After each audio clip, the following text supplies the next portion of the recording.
Magandang gabi po sa inyo lahat, lalong-lalo na sa ating mga mahal na followers at saka mga viewers, no?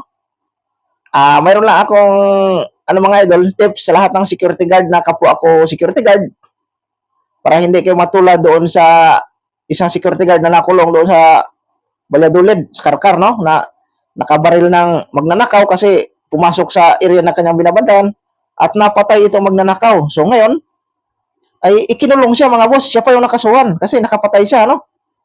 Kaya ba yung alam mo na dito sa atin sa Pilipinas na only in the Philippines ba, na ganyan. Pag nakapatay yung pulis ng adik, kasalanan pa ng pulis.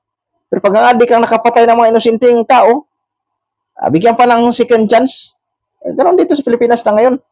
Kasi hindi na si Tatay Digong yung presidente natin eh. Ito ngayon, yung nangyari sa gwardiya na kapwa natin security, nakapatay siya na magnanakaw kasi pumasok sa area niya, baril niya, patay siyempre. Kinulong pa siya mga boss. Ito yung nakakalarma bilang isang security guard, ano? Anong silbi ng pagiging security guard natin? Kung gampanan naman natin ang trabaho natin ng tama, tapos tayo pa yung magiging masama.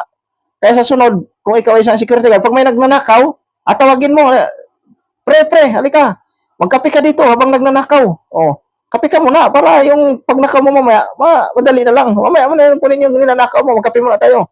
Okay, iyain mo yung magnanakaw na kung ano dyan, yun yung magandang tips na lang. Huwag mong saktan yung magnanakaw. Kung pwede, masahiin mo pa, masahiin.